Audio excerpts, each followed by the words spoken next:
Good morning, everyone. Welcome to an overview of WIOA Incumbent Worker Training, Federal and State Guidance and Best Practices.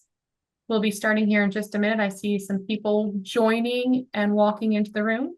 Just a couple things, a little housekeeping as you are on Zoom. This is a Zoom meeting, so you do all have the ability to come off mute and ask questions. You will control your own mute, but I'm also able to mute you. So what we're going to do is we're going to ask that questions are held to the end. If you have something that comes up or Michael pauses for questions, we can take questions at that time. You also have that opportunity to throw those questions into the chat. Chat's enabled there, and we can address those questions as we pause for questions or hold those to the end as well.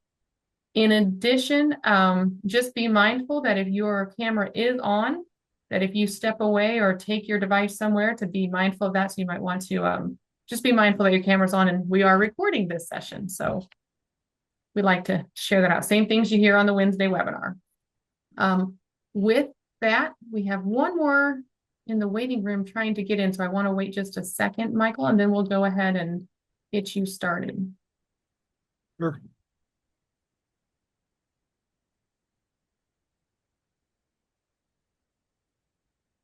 So I've not seen this before, just somebody's in there and it just is spinning around them. So.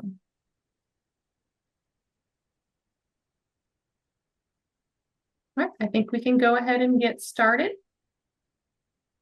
And I'll hand the floor over to Michael Baker. Thank you all for your time and attention today. Okay, thank you, Amy. Good morning, everyone. Happy Friday, happy holidays, happy Christmas, happy Hanukkah for all who celebrate. The reason we're doing this webinar is, for better or for worse, I've decided to retire at the end of the month. So we thought it would be a good idea to kind of record all the things that I've learned, both the easy way and the hard way over the last few years of doing incumbent worker training, and get it on the record and get it recorded for those of you who are newer to it, or new people that come on board and are transitioning into it. So we have a resource for people to go to that hopefully will be helpful to them. So with that, let's just jump in and get started. Okay. So remember, this is for folks that I'm assuming have little to no knowledge. So if you've been around the block, you hopefully know all of this or most of it already. But hopefully new stuff comes up all the time with incumbent worker training. So hopefully there's a nugget or two in here for you also. So why do we do incumbent worker training? What are the benefits of upskilling workers? Well, companies can use this kind of training to expand what they do, to open up new product lines, create new revenue streams. Really, it's only limited by the company's inventiveness and creativity in how upskilling their workers might help them be more competitive. This kind of training helps increase productivity and efficiency for companies, which directly impacts their bottom line. And it's a great way to retain good talent. If you can help people grow in their jobs or promote up into a higher level job, it's an awesome way to retain talent at a company. But all these things taken together essentially help a company reduce its risk and increase its profit. And of all the companies I've talked to over my years in workforce and economic development, I've never come across a single company that said they wanted more risk and less profit. If you can reduce their risk and help them increase their profit, every single employer I've ever talked to is on board with that option in that scenario. So in Title 1B under WIOA, we have two main constituencies, for those of you in the workforce world know. We have job seekers and we have companies, the business sector, private sector. So in this case, well, let me back up. Typically, our customers are all job seekers, either students, adults, dislocated workers, youth, whatever it might be. But it's an individual that's been determined to be eligible for the program and is registered in and then receives our services. Incumbent worker is just the opposite. Here, our relationship is with the company. The company determines what training is necessary and which workers go into the training. The workers are not determined eligible for WIO. They're not enrolled in the program. We don't count into performance. None of that. Um, we deal with the company and the workers that they want to train. And with that, there are several types of work-based learning that are done under WIOA. And incumbent worker is like the foundation, the building block, or the easiest to implement, the least headache, the least paperwork. Not that there's no paperwork, but it's the easiest lift for companies to use. So it's a great way to establish relationships with companies that you haven't dealt with before. Um, if you can get them involved with incumbent worker training, then it's not as great a leap to have to talk to them about placing WIOA registrants with them for employment. It's less of a leap to talk about OJT under WIOA, on the job training. And then, finally, the gold standard apprenticeships. So if you don't have any relationship at all with a company, incumbent worker training is a great way to open that door. So one of the few hard and fast rules with an asterisk in incumbent worker training is there must be an employer-employee relationship. And in 95% of the cases, or maybe more, that can be determined by, is the worker getting a W-2 statement from the company? Are they on the payroll? Do they get a W-2? If those are the conditions, then you have rock solid proof this company and this worker have an employer-employee relationship. Okay. So why the asterisk? Well, there are some caveats and loopholes, and we'll get to those in a second. So the WIOA Act, the law requires a 6-month employment history for a worker to be engaged in incumbent worker training. And going back to when WIOA was enacted, before that, this was all done under a waiver. Under the prior program, the Workforce Investment Act, we did incumbent worker training, but it was under a waiver. Okay. Well, fortunately, because that experience went well nationwide, incumbent worker training got baked into WIOA. But the powers that be at DOL said, well, there probably needs to be some sort of established relationship, employer-employee relationship between the worker and the company. Some people argued that should be a year. Other people argued that should be 1 day. So the compromise was, well, let's say 6 months. Okay. Almost immediately, DOL backed off of that. Okay. They determined, okay, that was a barrier to getting valuable training into the hands of companies and workers. So within months, they determined, okay, you can be at a company for less than 6 months if less than half of the cohort is of that nature. So if you've got 10 people going into a training, if less than half of those are less than 6 months, they can participate also. Okay, so that was a nice step. Then they also said, well, if a worker has been assigned to a company through a placement agency, the time that they were under that condition will count toward the 6-month employment history requirement. Okay, so again, they kind of backed off and eased up on that to make incumbent worker training more accessible to companies and their workers. Okay, now the good news for us is Illinois asked for a waiver of that requirement a few years ago, and it's been reapproved a couple of times. So the waiver in Illinois is in effect until June 30th, 2028. So you don't have to worry about the 6-month requirement at all until after that date. I assume that we're going to ask for it to be extended, once again at that point, but we'll see what happens at that point in time. The only caveat is for you all who are doing that, we had to put a switch into IWDS to track which projects take advantage of that waiver and which workers take advantage of it, because we have to report back to DOL what we're doing with the waiver. So it's very important, if you do have a project with this condition or workers with this condition, that you record it accurately, because we want to be able to report to DOL that we are making use of the waiver.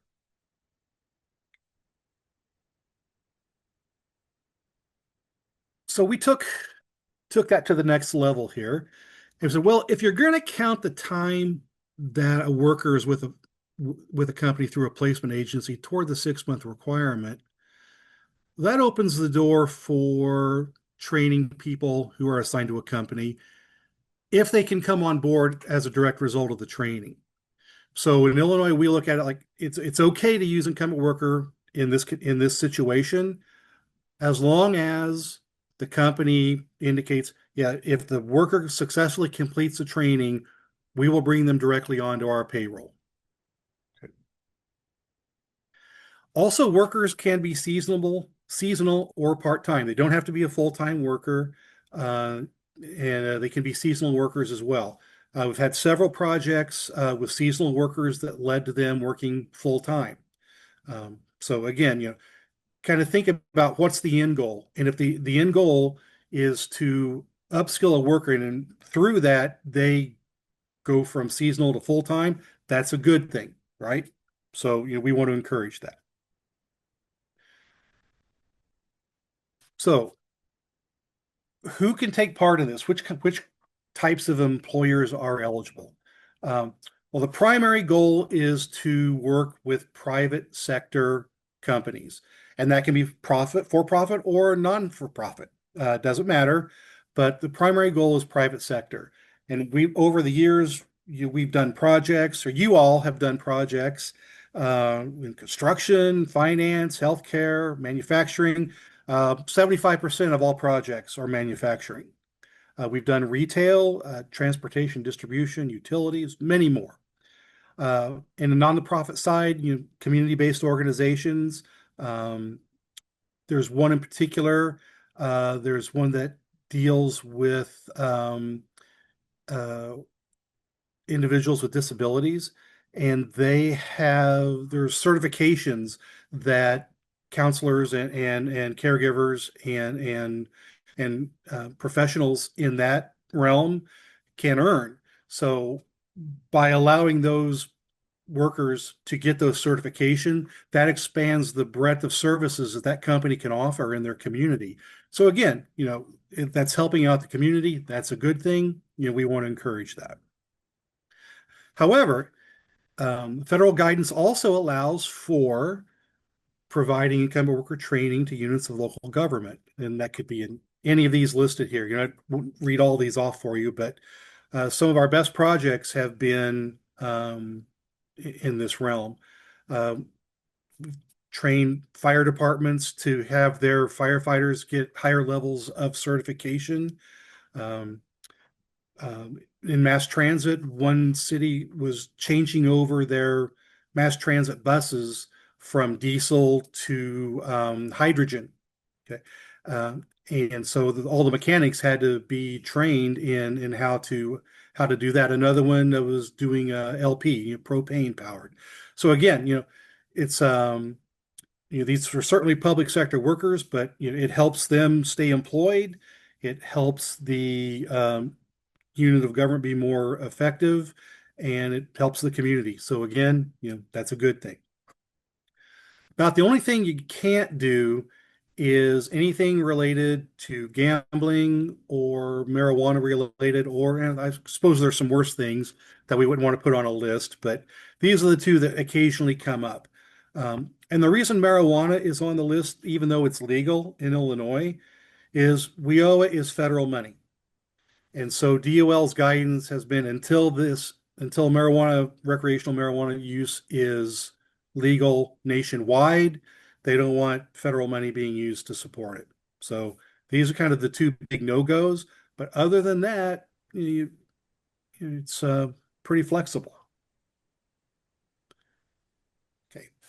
So one of the things we have to do as part of the process is determine what layoff aversion indicator is in play for your project.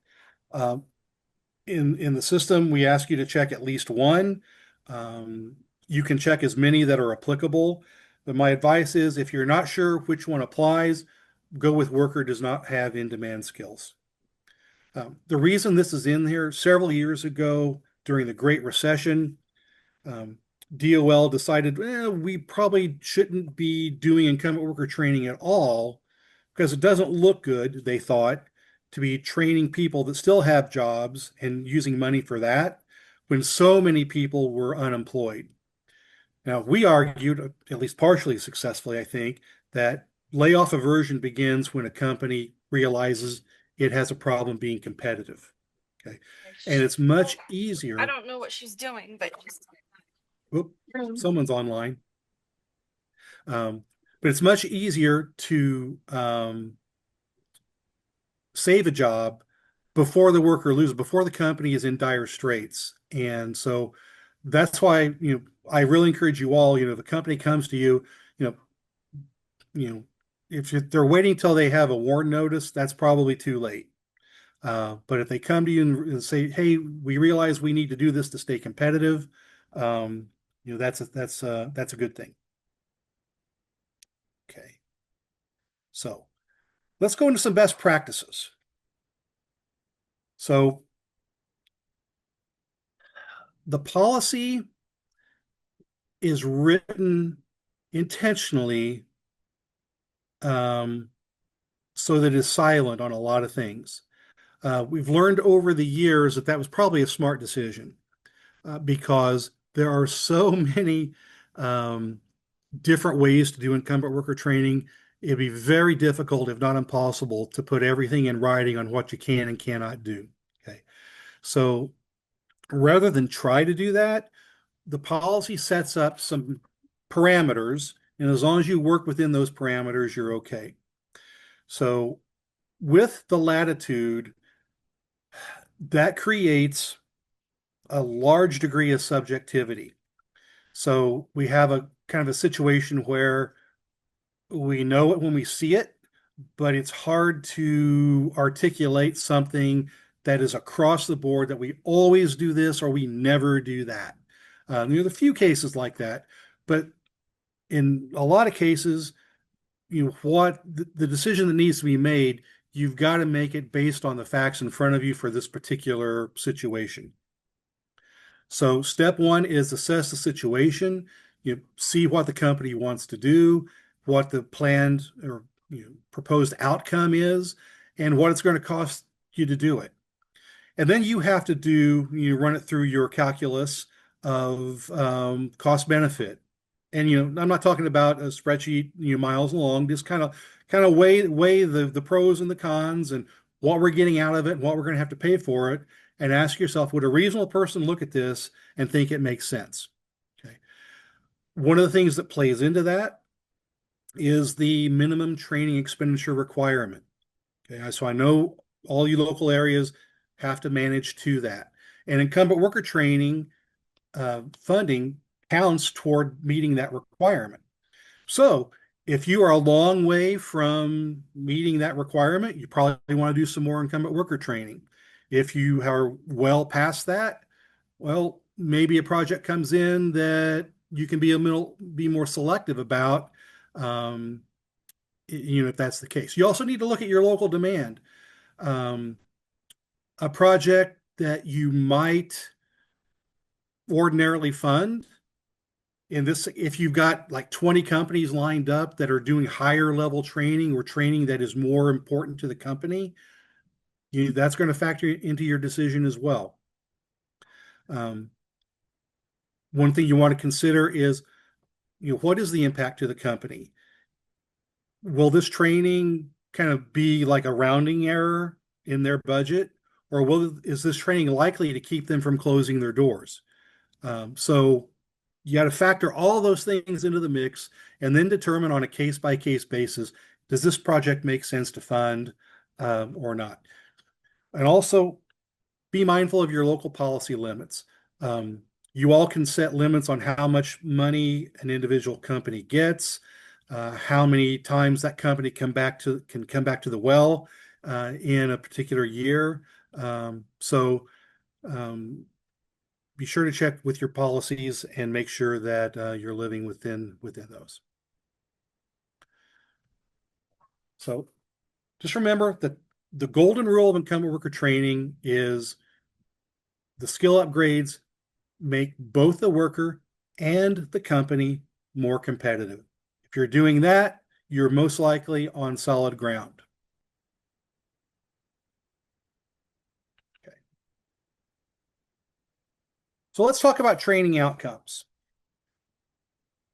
The main requirement, kind of the goalpost that won't move, the goal line that won't move, is you have to provide a tangible skill upgrade. Okay. And well, how do you know that what the training is involved in is tangible? We'll come back to that in a second. Okay. So preferred activities, preferred training outcomes, not required, but preferred. So if you have more of these in your project, that's that's weight on the scale for going ahead and funding it. So does it lead to an industry recognized credential? That's a good thing. Does it lead to a wage increase? Does it lead to a promotion or a lateral move into a viable career pathway?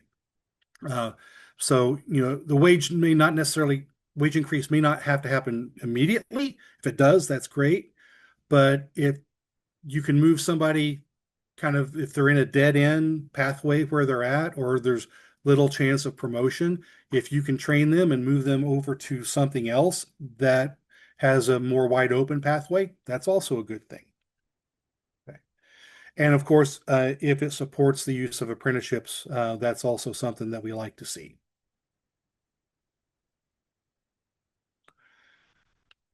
So what kinds of projects do we do that are kind of best practices?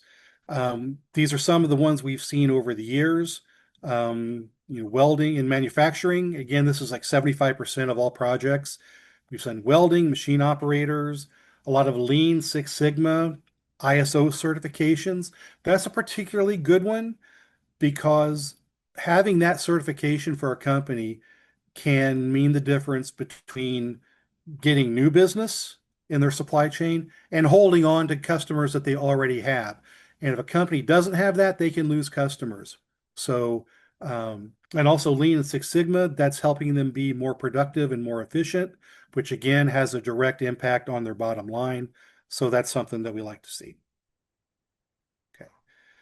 In healthcare, upgrading general nurses to specialty nurses, medical technicians is always popular, and EMT training is popular both in hospitals and in fire departments. And then in transportation, distribution, logistics, commercial driver's license has been hot the last couple of years. But these other things, go on as well. But mainly, most recently, we're seeing a good uptick in CDL training. In supporting of apprenticeships, you can pay for direct classroom training costs like tuition, books, and fees, and you can pay for production staff that are taken offline to train apprentices. So this is kind of key. We don't pay professional trainers, but in an apprenticeship situation, if you've got a line supervisor that's taken offline and can't do their job because they're overseeing or mentoring an apprentice, we can pay for that time. And that's in the policy. So if you want to read a little bit more about that, it's in there for you to take a look at. Okay. Some trainings that we want to avoid. Well, before we get into that, I'll back up a second. Leadership training. Let me talk about that for a second. There are all kinds of leadership training, some of which delves more into consulting work, and some of it is very hard skill supervisory training, which is okay. We want to get away from the soft, fluffy stuff. Like we don't do motivational training. We don't do, the rah rah kumbaya stuff. We're not into that. But if leadership training involves doing evaluations, um, doing assessments, uh, improving communication skills, delegation skills, things like that. You know, the old adage is workers don't leave companies, they leave bad supervisors. Well, incumbent worker training is a great way to help a company reduce their turnover rate if they have a problem with shaky supervisors. Or even better, they're going to provide this kind of training to somebody before they get promoted up to be a supervisor. So that way they go into the role knowing a little bit more about what they need to do. So just keep in mind, you're going to get bombarded by lots of requests for leadership training, and I put it in quotes. You've got to look carefully at what's involved in that and look at it on a case by case basis. Some of those you can approve without any problem. Some of those you need to say no to.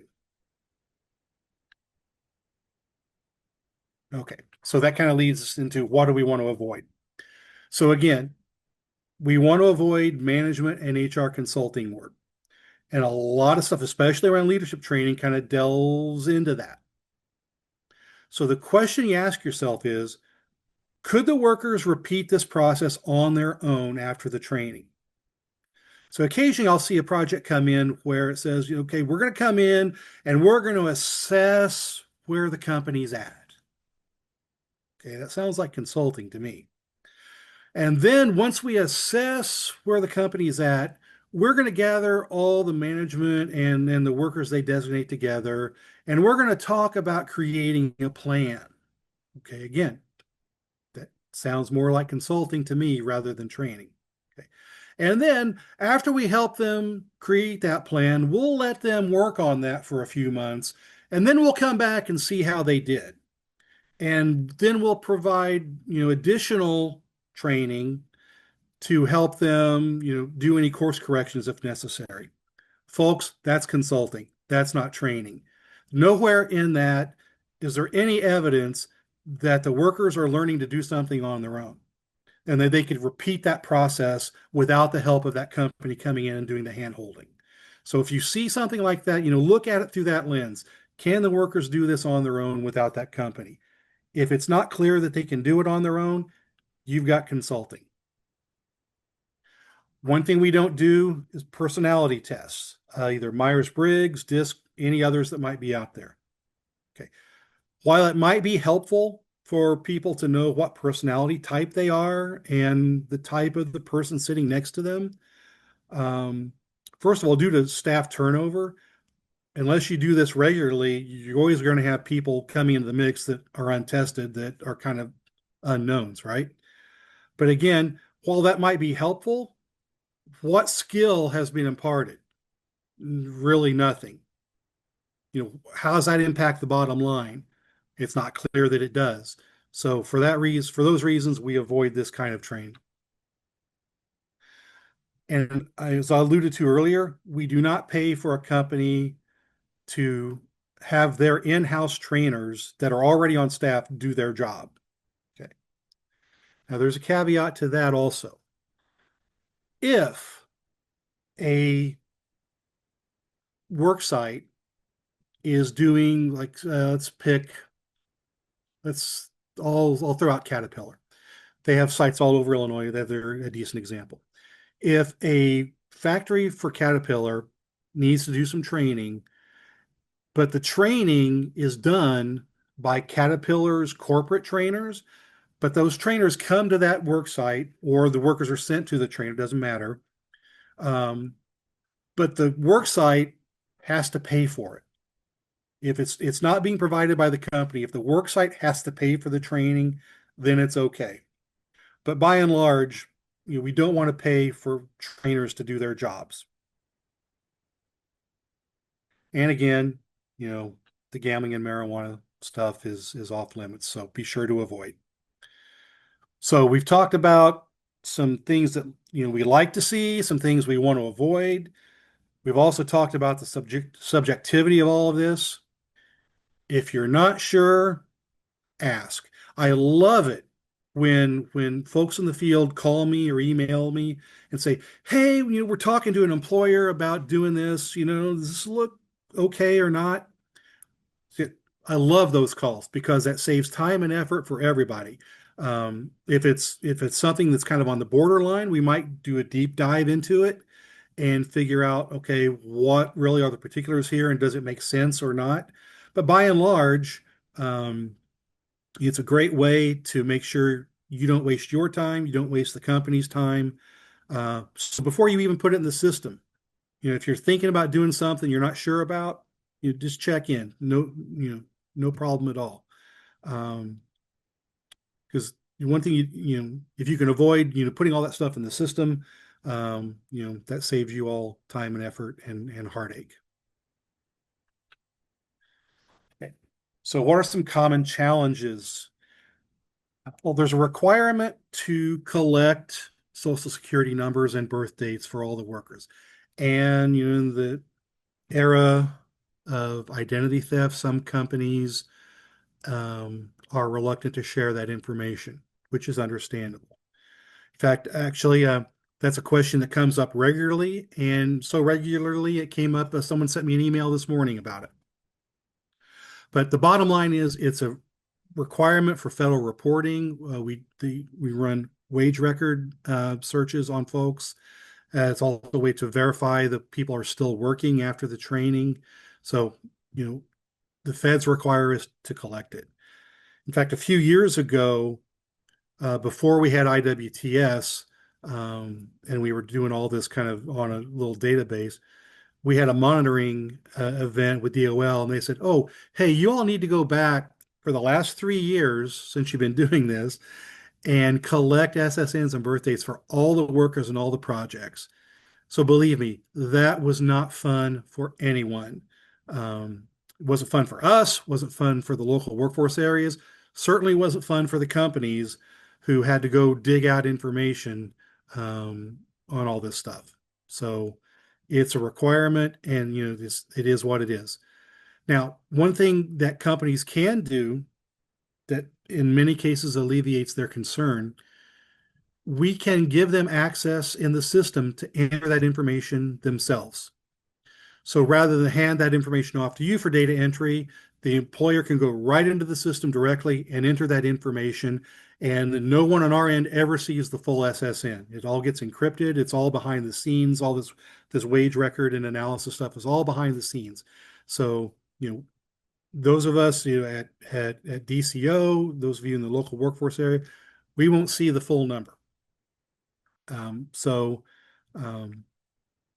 that's an option to provide to the companies, and in most cases, that alleviates their concern. Employers are going to change their mind. There's no way around it. It happens daily. Um, they will change the planned date. They will put it off sometimes for months.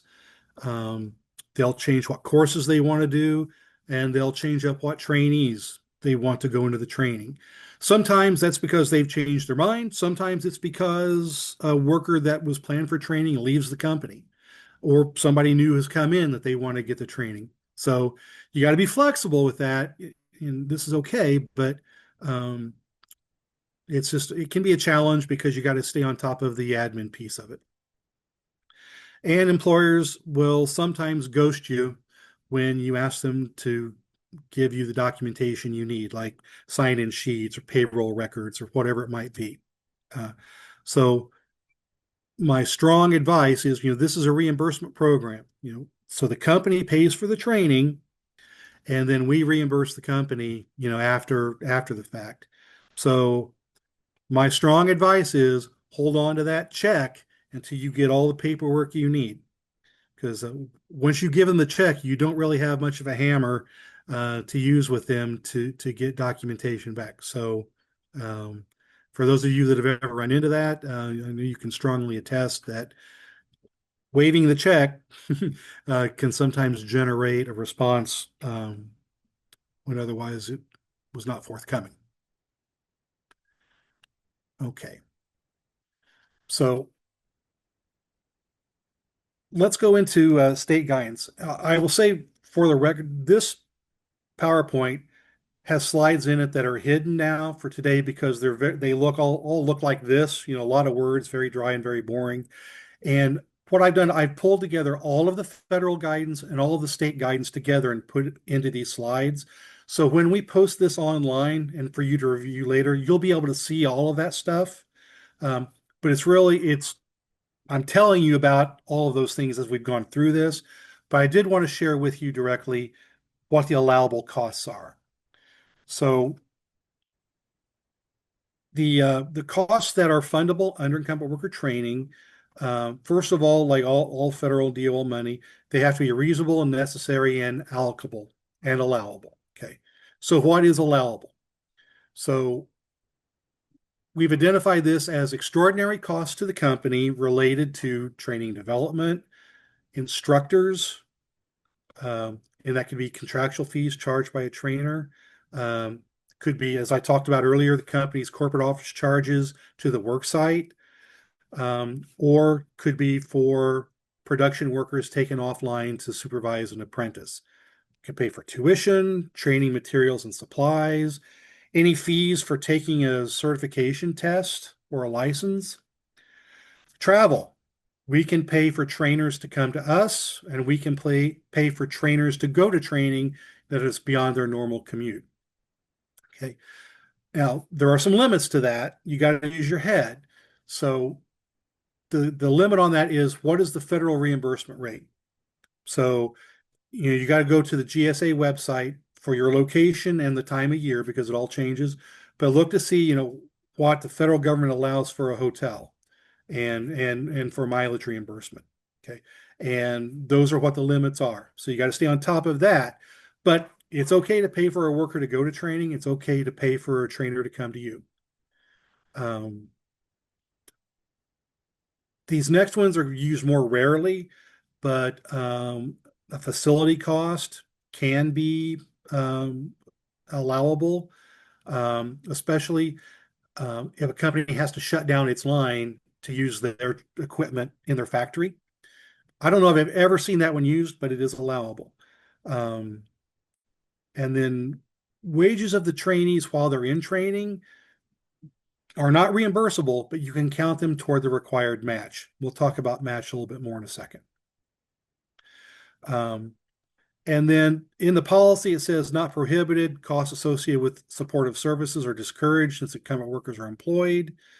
Um, very rarely, I mean, very rarely, you might have somebody that's enrolled in WIOA also be an incumbent worker. Um, but because they're working, they shouldn't need supportive services, so we don't encourage that. So let's talk about the required match, and I'll give you some examples of how it works here in a second. So there's a sliding scale based on the number of workers at the work site. So again, it's at the work site. So if you're doing, let's go back to Caterpillar. If you're doing Caterpillar, you the match is determined based on the number of employees at the work site where the training is being provided. Okay. So it's not like, 50,000 workers, however many people Caterpillar have. It's the people at the work site. The smaller the company, the less the required match. Most people meet the required match through paying their workers to attend the training. Okay, so their time is counted toward whatever the percentage is.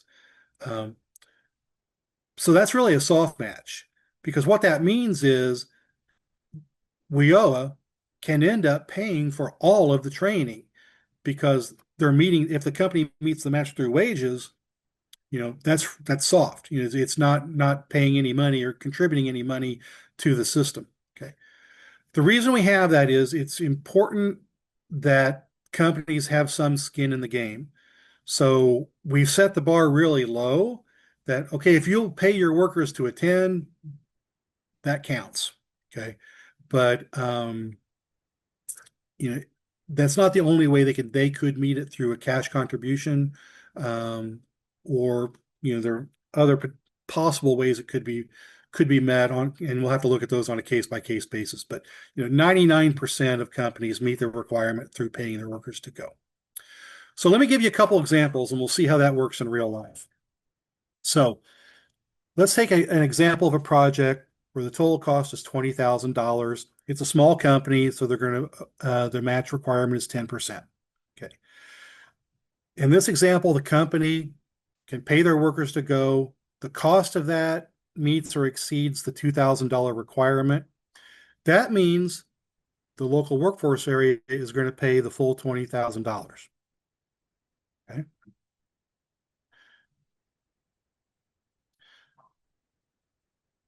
But what if the company can't meet that requirement through wages alone? So the company will contribute, the company's already paid for this. Okay. So what that means is you just short let me back up a second. You just short the reimbursement by $1,000. So the company's paid for this already. They're meeting $1,000 or half of their requirement through wages. They'll meet the other half through cash. So you pay 19. And if in case the company either cannot pay the wages or doesn't want to because the training is after hours and the employees are agreeable to going to it, whatever it might be, if they're not using wages at all, then you just short the reimbursement by $2,000. So you pay 18 and the company ends up paying 2. Whoop, more graphics. Okay, so that brings us to the end of these slides. I'd like to introduce my successor in handling incumbent worker training for formula grant projects, Ann Brogdon. And for those of you who use 1E grants, Lorraine Wareham will continue to be your contact for those projects. So Ann is here with us. So Ann, if you'd like to introduce yourself and say hello and give folks an introduction, that would be great. Yeah, thanks, Mike. And successor to you is a big hat to wear. So I'll do my best there. I will be transitioning to overseeing incumbent worker training for the formula grant projects as he moves into retirement. I'm relatively new to DCEO. I started in October and I'm serving as the work-based learning program manager. So I saw a lot of familiar names and faces on the call today and looking forward to continuing collaboration with many of you on these projects and getting to know others if we haven't had the opportunity to work together yet. So I've spent some time with Mike over the last few weeks getting up to speed on the systems and the projects and how to analyze requests and when to ask for more information, how to accept those projects to get them underway. So I'm sure that there will be questions that I don't know the answer to as we get going in 2026. But looking forward to building up to the same level of support that I know Mike has provided over the last many years. So with that, and I will add that new stuff comes up all the time. We've been doing this for 15 years. Last week, somebody asked a question that has never come up before. So that's just the nature of it. And that's part of what makes it fun, is that, people get creative and find new ways to make use of this. So that's usually a good thing. So with that, we'll open it up to questions and we'll do our best to answer them live here. And if we can't, we will go back and figure out the answer and get back to you. Excellent. We did have one question in the chat regarding when the video will be posted. We're hoping to post that before the end of this year, but if not, it will be posted first thing after the new year. Another question that just came in: how can an employer add their employee's social security number in IWTS, and how does that process look? Okay, that's a good question.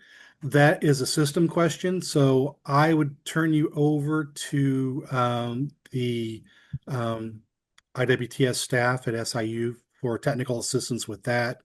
So if you would like to reach out, that's Heather Lawrence.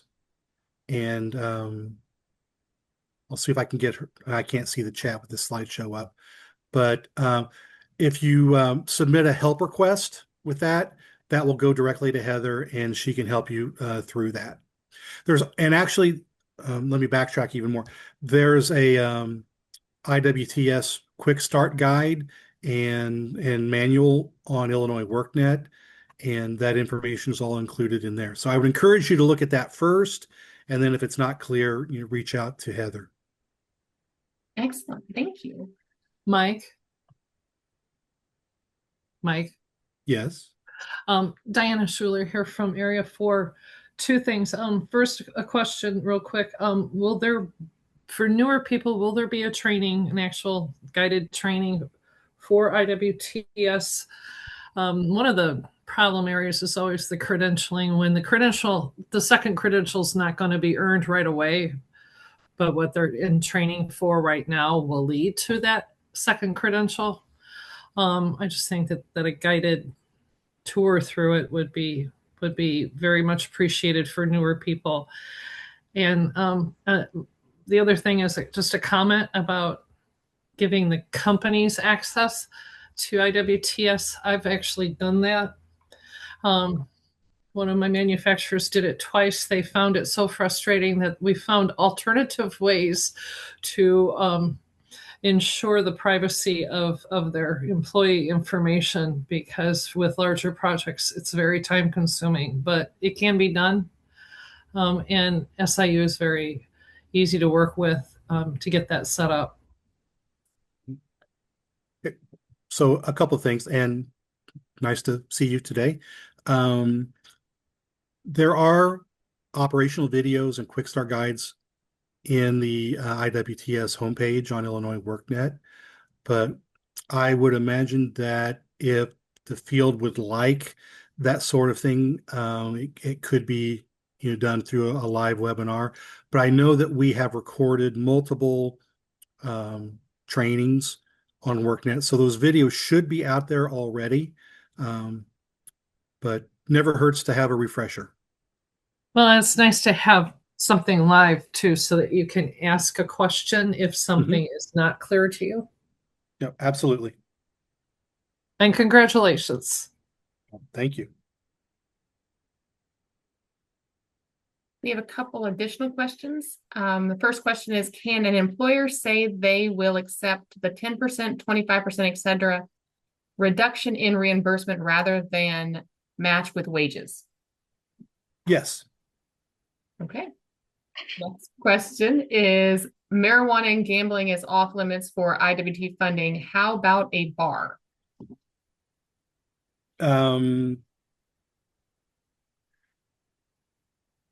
There have been instances where establishments have requested training for like food handling certifications and things like that. Those are typically okay. Because that's well, I'll just leave it at that. We've done those kinds of projects in the past because it led to an industry credential, and the work. There was a bar involved in the employer, but that wasn't the only thing they did. So a little bit of there's some wiggle room there. A little bit of a follow-up there. Same individual, Scott Terry, said that we are on the Iowa-Illinois border, and I'm wondering if the company is headquartered in Iowa, but the work site where the employee works is in Illinois. Is this permissible to do an IWT project in this instance? Yes. WIOA is a federal program. Okay. And so if your board is okay with it, it's fine. Same goes for like the borders can get loosey-goosey. So like say a company is just across the border between local workforce areas. The area they're in is out of incumbent worker money, but the area across over here, still has some, and some of the people that work at that company live in that area.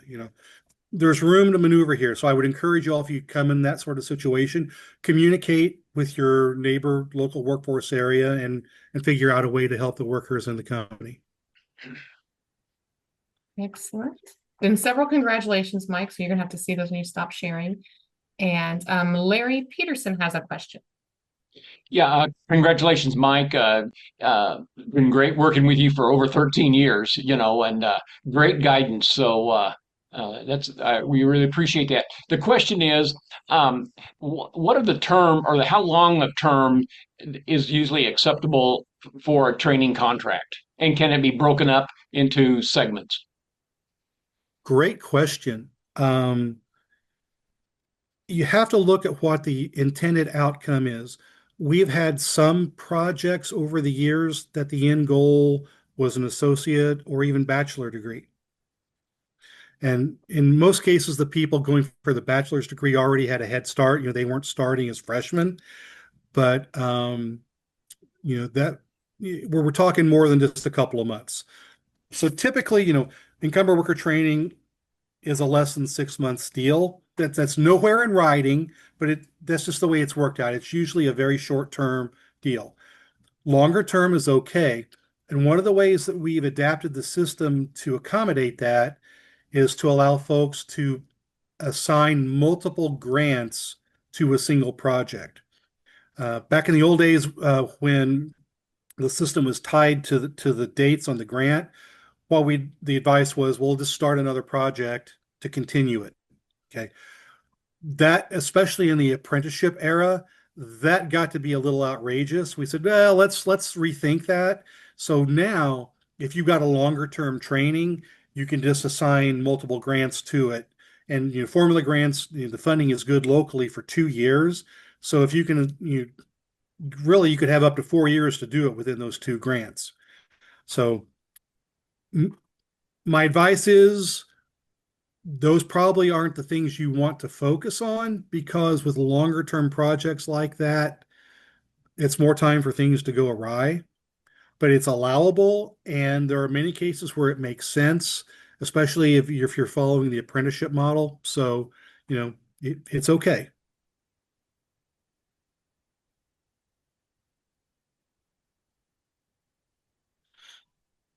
That is everything that's in the chat. Okay. Well, I will be around for a little while, and Anne will be here for the duration, unless you all send her screaming over the wall, which I don't expect. Um, so it's been a pleasure working with all of you, and I wish you all the best, and hope you all have a safe and happy holiday season.